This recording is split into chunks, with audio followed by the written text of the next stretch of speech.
데살로니가전서 5장 16절에서 18절 말씀 되겠습니다. 이 말씀은 교회를 다니신 분들이라면 수없이 말씀을 들으셨고 또한 읽으셨고 거의 암송하고 계실 겁니다. 그래서 제가 봉독할 때 함께 합독해 주시면 감사하겠습니다. 항상 기뻐하라, 쉬지 말고 기도하라, 범사에 감사하라. 이것이 그리스도 예수 안에서 너희를 향하신 하나님의 뜻이니라. 이 말씀 중에서 17절 쉬지 말고 기도하라, 이 말씀을 중심으로 사랑하면 기도하라는 제목으로 여러분과 같이 은혜를 나누고자 합니다. 제가 존경하는 지금은 고인이 되신 고 오카노 목사님께서 여러 성도분들에게 신앙생활하면서 가장 힘든 게 무엇이냐고 물으신 적이 있다 합니다. 많은 성도분들이 대답하시기를, 목사님, 기도가 제일 힘들어요. 뭐라고 기도할 줄 모르겠어요. 1분만 기도하면 할 말이 없어요. 심지어 목사님, 기도 안 하면 안 됩니까? 이렇게 말씀하신 분도 있으셨답니다. 맞습니다. 기도 많이 힘듭니다. 어렵습니다. 저도 기도가 힘들고 어려웠습니다. 물론 지금도 기도가 힘듭니다. 인간이 위급할 때 신을 찾는 것은 자연스러운 현상이지만 인간은 오감을 느낀 육체를 입고 있기 때문에 보아야 알 수 있고 들어야 깨닫고 만져야 느낄 수 있는 그러한 오감을 가지고 있는 인간은, 그러한 인간이 보이지도 않고 들리지도 않고 만져지지도 않는 영이신 하나님 앞에 온전히 나가서 기도한다는 것 자체가 그렇게 쉬운 일은 아닐 것입니다. 이와 같이 하나님께서는 기도가 어려우니까 쉬지 말고 기도하라고 부탁하신 게 아니라 우리에게 기도하라라고 명령문으로 말씀하셨습니다. 또 한 가지 분명한 것은 하나님께서 우리에게 사랑하라고 하신 것은 우리를 사랑하시기 때문에 쉬지 말고 기도하라고 하셨습니다. 여러분들이 잘 아시겠지만 기도는 하나님과의 대화입니다. 기도는 하나님과의 교제입니다. 아무리 사랑하는 부부 사이일지라도, 아무리 사랑하는 연인 사이일지라도 대화를 하지 않고 그저 바라보고만 산다면 그렇게 살 수 있겠습니까? 만약에 여러분들이 사랑하는 사람 사이에서 대화가 단절된다면 그때는 위기가 찾아왔다는 사실을 느끼시기 바랍니다. 대화가 없이 어떻게 상대를 알아갈 수가 있겠습니까? 교제의 사전적 의미는 서로 사귀어서 가까이 지낸 것이라고 사전에서 말을 하고 있습니다. 교제한다는 것은 사귄다는 얘기고, 사귄다는 것은 서로 간에 대화를 통해서 서로를 알아간다는 사실입니다. 하나님은 우리가 교제하기를 원하십니다. 교제 정도가 아니라 하나님은 우리와 아예 동거하시기를 원하십니다. 왜냐하면 하나님께서는 우리를 사랑하시되 독생자 예수 그리스도까지 내어주시기까지 사랑하셨던 천하보다 귀한 존재들이기 때문입니다. 우리는 하나님을 다 알지 못하지만 하나님은 우리가 알기 전부터 우리를 아셨고, 그 하나님은 우리가 사랑하기 전부터 우리를 사랑해 주셨습니다. 시편 139편 16절에 보면은 내 형질이 이루어지기 전에 주의 눈이 보셨으며 나를 위하여 정한 날이 하루도 되기 전에 주의 책에 다 기록이 되었나이다. 내 형질이 이루어지기 전에, 이것은 내 어머니 아버지의 사랑 결정체로 내가 생명체로 지어지기 전부터 이미 알고 계셨다는 사실입니다. 모태에 지기 전부터 아셨다는 하나님. 에레미야서 1장 5절을 보면은 여호와 하나님께서 에레미야를 향해서 말씀하시기를 내가 너를 모태에 짓기 전에 너를 알았고 내가 배에서 나오기 전에 너를 성별하였다고 했습니다. 이와 같이 전능하신 하나님이 저 여러분을 사랑하십니다. 또한 저 여러분도 하나님을 늘 사랑한다고 고백합니다. 우리 서로 사랑하면 보고 싶지 않습니까? 하나님께서도 우리를 보고 싶어 하시고 우리 또한 하나님을 보고 싶어 할 것입니다. 그러므로 보려면 가까이 가야 합니다. 그러면 하나님께서는 우리를 언제 가까이 오셔서 우리를 보시는 것인가? 신명기 4장 7절을 보면 우리 하나님 여호와께서 우리가 그에게 기도할 때마다 우리 하나님 여호와께서 우리가 그에게 기도할 때마다 우리에게 가까이 하신다고 했습니다. 하나님은 우리가 가까이 하나님께서 우리에게 가까이 오시기를 여러분들이 기대하신다면 하나님께 기도하시면 그때 하나님께서 우리에게 찾아오신다는 사실입니다. 두 번째로 사랑하면 사랑을 받고 싶고 또한 만나고 싶어지는 것이 인지상정 아닙니까? 여러분이 누구를 사랑한다면 여러분도 그 누군가로부터 사랑받고 싶은 것이 그리고 사랑하면 보고 싶고 보고 싶으면 만나고 싶은 것이 이게 상식 아니겠습니까? 어쩌면 진리 아니겠습니까? 그럼에도 내가 사랑한다고 해서 그 상대가 꼭 나를 사랑한다는 확신을 못하는 그 사랑, 그것이 인간의 불확실한 사랑 아니겠습니까?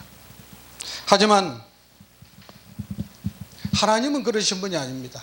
그럼에도 불구하고 때로는 우리도 하나님이 나를 사랑하고 계신가에 대해서 의심할 때가 있습니다. 내가 지치고 힘들고 한란과 고난 가운데 있을 때 하나님은 나를 잊어버리신 것 아닌가? 정말로 하나님은 나를 사랑하시는가? 하나님이 나를 사랑하신다면 나를 이렇게 한란 가운데 고난 가운데 내가 지치고 힘들 때 이대로 그냥 두시겠는가? 이러한 의심이 생길 때도 없지 않을 것입니다. 하지만 여러분이 하나님을 사랑하고 계신다면 하나님은 분명히 여러분을 사랑하신다는 사실을 조금 더 의심하지 마시기 바랍니다. 이것은 내 말이 아니고 하나님께서 잠언서 8장 17절에 나를 사랑하는 자들이 나의 사랑을 입으며 나를 간절히 찾는 자가 나를 찾는다고 했습니다.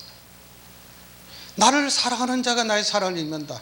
하나님을 사랑하면 하나님께서 그를 사랑하신다는 얘기입니다. 또한 요한복음 14장 21절에도 보면은 예수님께서 나를 사랑하는 자는 내 아버지께 사랑을 받을 것이요 나도 그를 사랑하여 그에게 나타내리라고 말씀하고 있습니다.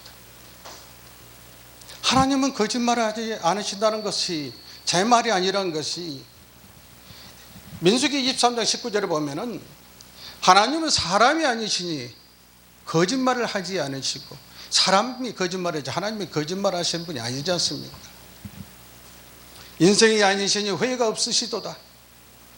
어찌 그 말씀하신 바를 행하지 아니하시고 하신 말씀을 실행하지 않으시랴. 하나님은 하신 말씀을 시건하지 않으십니다. 사람이 아니시기 때문에. 우리 인간은 끊임없이 거짓말도 하고 사람 앞에 수없이 속이는 모습이 있을지 모르지만 하나님은 결코 하신 말씀을 시건하지 않고 그 말씀대로 행하신다는 사실입니다. 여러분이 하나님을 사랑하고 예수님을 사랑하신다면 하나님을 사랑하고 예수님께서 여러분들을 사랑하신다는 사실을 조금 더 의심하지 마시기 바랍니다. 사랑하면은 은밀한 장소에 둘이만 있고 싶어지는 것 또한 사실 아닙니까? 저도 젊은 시절에 누군가를 사랑하니까 남의 눈을 피해서 둘이만 있고 싶어서 은밀한 곳으로 가게 되던데 여러분들은 그런 경험이 없으십니까? 사랑하면 누구로부터 방해받지 않고 둘이만 있고 싶어집니다. 그래서 아가서의 솔로몬이 보면은 솔로몬이 자기 사랑하는 여인 술람미 여인을 왕의 방으로 이끌고 갑니다. 하나님께서 우리를 사랑하셔서 하나님께서도 우리를 은밀한 장소로 초대하십니다. 마태복음 6장 6절에 보면은 너는 기도할 때에 내 골방에 들어가 문을 닫고 은밀한 중에 계신 내 아버지께 기도하라. 은밀한 중에 계신 내 아버지께서 갚으시리라. 하나님은 골방에서 우리를 기다리고 계십니다. 왜? 사랑하시기 때문에 은밀한 중에 둘이만이 누구로부터 방해받지 않는 환경 속에서 만나고 싶으시기 때문에 우리가 일상생활 가운데 많은 사람들을 만나고 살지만은 아무에게나 우리 조용히 단둘이 할 얘기 있으니 따로 만나자 이렇게 하는 경우라면은 특별한 사이거나 아니면은 아주 중요한 안건이 있거나 다른 사람이 들어서는 안 될 비밀을 얘기하거나 그러한 경우 따로 만나자고 얘기하지 않습니까? 하나님께서는 여러분과 저와의 만남을 갖는 시간에 결코 누구로부터 방해받고 싶으시지 않으시다는 얘기입니다. 그래서 골방으로 우리를 초대하십니다. 예수님께서도 소란스러운 것을 피해서 한적한 들과 산으로 가셔서 기도하셨습니다. 이걸 보면은 골방이라는 것이 사방으로 밀폐된 그러한 방이 아니라 아무것도 방해받지 않을 곳, 하나님과 단둘이만 있을 수 있는 곳이라면 그곳이 어디든 골방이 될 수 있습니다. 여러분은 세상을 살아가는 동안에, 삶을 살아가는 동안에 골방에서 하나님과 자주 만나시는 저와 여러분이 되시기를 예수님으로 축원합니다.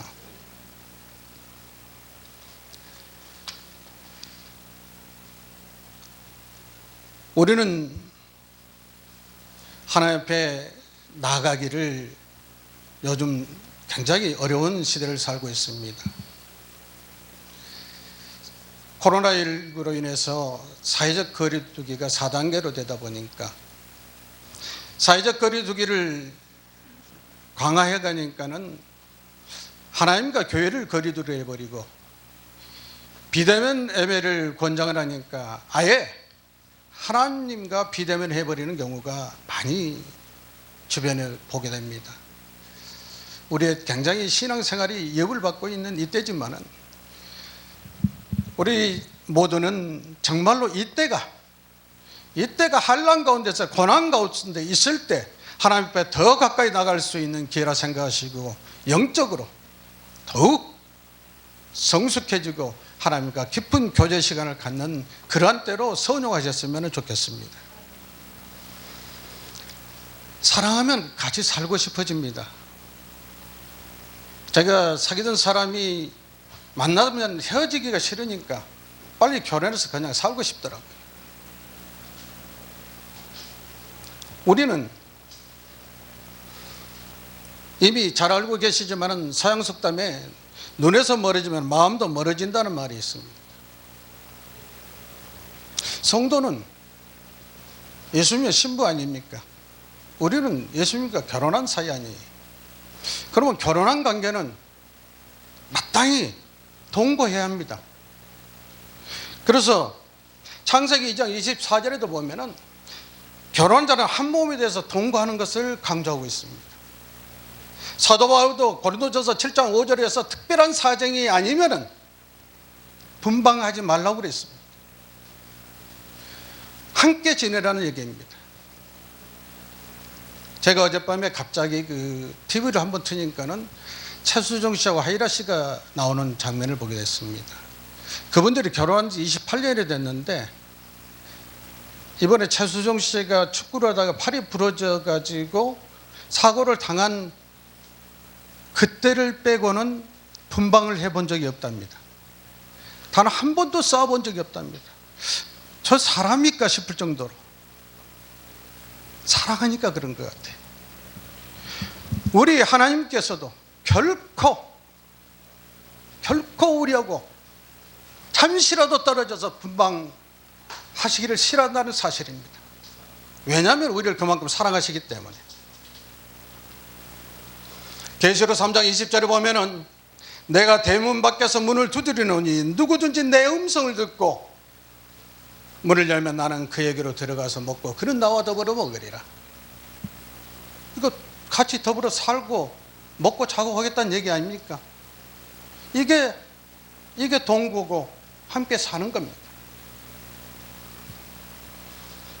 하나님은 인격지하십니다. 대문 밖에서 문을 두드린다고 했습니다. 하나님께서는 불쑥불쑥 찾아서 누구에게 들어가는 것이 아니라 먼저 노크를 하고 찾아오십니다. 우리가 부모일 적에 자식의 방에 들어갈 때 자식이 성장하면은 앞에서 헛기침을 하든 노크를 하든 철아수가 아비다 엄이다 하고 자신의 신분을 나타내듯이 예수님께서도 우리에게 분명한 사인을 주십니다. 그때 문을 열어주면 들어가는 것 아닙니까? 자식이 문 안 열면은 안 여는데 억지로 문 열고 들어가지는 않지 않습니까? 마찬가지로 하나님께서 문 열리면 들어오질 않으십니다. 그래서 솔로몬이 밤이슬을 맞고 사랑하는 여인 술람미의 집을 찾아가가지고 문을 두드리는데 술람미 여인이 내가 옷을 벗었으니 발을 씻었으니 그러지만은 맞아야 되겠다는 생각을 하면서 솔로몬이 손가락을 넣어서 문을 열게 하기까지 기다렸습니다. 망설였습니다. 그때 솔로몬은 문 밖에 있지 않고 돌아가 버리고 말았습니다. 예수님이 오셔서 여러분 문 밖에 서서 문을 두드릴 때 여러분의 마음을 여시고 여러분의 가장 좋은 귀한 자리 내주시고 여러분 마음 가운데 모셔드리기를 예수님의 이름으로 축원합니다. 기도할 때마다 우리 가까이 오시겠다나 하나님은 이 하나님께서 쉬지 말고 기도하라고 말씀하십니다. 이 말씀은 너희와 함께 같이 살고 싶다는 하나님 마음의 다른 표현이 아니겠습니까? 흔히 기도를 영적 호흡이라고 합니다. 호흡은 살아있는 자만이 할 수 있습니다.